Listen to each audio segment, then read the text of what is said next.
السلام عليكم ورحمة الله وبركاته. وحشتوني جدا وكل سنة وحضراتكم طيبين.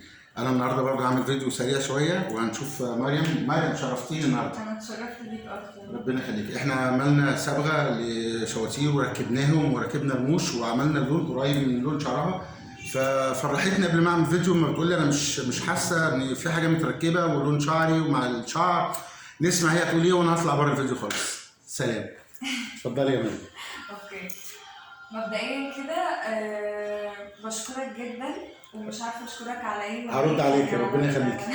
ربنا يخليك. والله يعني دي مش مجامله، انا كنت عندي الاكستنشن دي بقالها سنه ونص، وكنت حاولت اصبغها وافتحها، فلون باظ طبعا عند حد تاني وقلب اورنج وقلب نحاسي، فقلت خلاص هي كده شكرا، مش هتتظبط ولا هتيجي حتى لون شعري. انا مكنتش عايزه ابان ان هي فيك ابدا، مش عايزه ابان ان انا حاطه حاجه او صبغه كمان.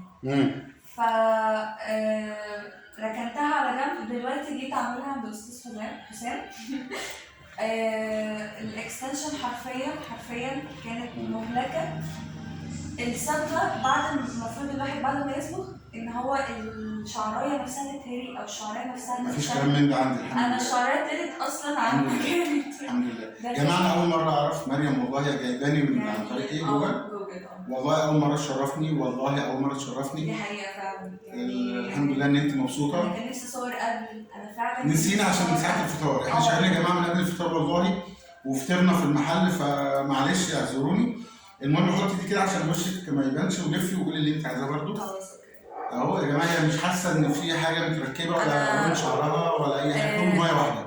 شعري يعني انا مش حاسه ان هو غير شعري. ممكن نرجع سنه ورا تمام ماشي.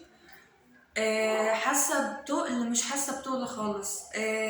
باين حاجه من الجناب من هنا، دي اكتر حته بتبان قدامك حتى. مفيش حاجه باينه خالص. انا مش شايفه اي حاجه، في شده، في اي حاجه وجع، مفيش اي حاجه. ثابته. جرب يشدها لي، مفيش وجع هو بيشدها. تاني حاجه ما بتتحركش، انا حاسه بيها ان هي ثابته ومظبوطه وماسكه نفسها وتمام.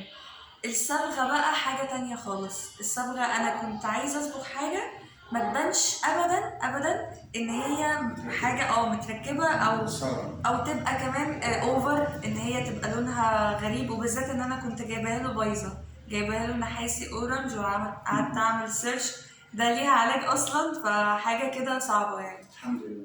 فالصبغه بقى انا قلت له بص انا مش عايزه خلاص ولا افتح ولا اعمل اي حاجه، انا عايزه لون شعري طيب، وكنت مستسلمه. قال لي انا هعملها لك زي ما انت عايزه ومش عايزه اي حاجه تاني، وده اللي حصل فعلا. يعني انا حرفيا هقرب على الكاميرا شويه، انا نفسي حد بس يطلع شعري منها، يعني يقول لي فين شعري، فين لون شعري، فين لونها، وفين الدنيا بالظبط.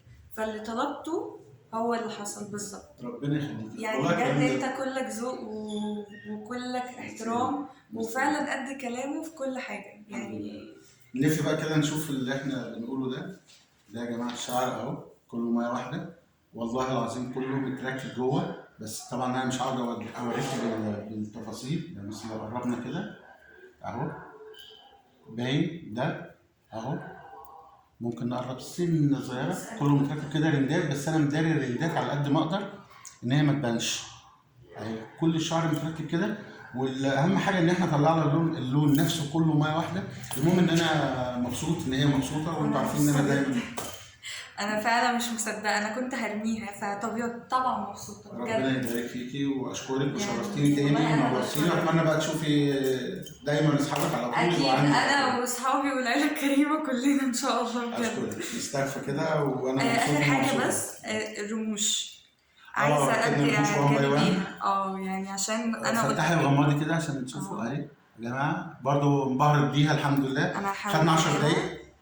خدنا 10 دقايق في ثواني بجد يا جماعه، وحياة ربنا ما بكتب ولا اي حاجه، وكمان ولا بتشوك ولا اي حاجه. هو كان بيشرحها لي قبل ما يركبها لي ان هي قد ايه مريحه، بس انا بصراحه ما تخيلتش غير لما حطها لي. وكمان كان هي ما بتبانش كمان ان انت مركبه حاجه، برضو نفس الكلام لما ركبتها طبيعيه جدا. اشكرك بجد انا بشكرك والله فعلا. باي باي.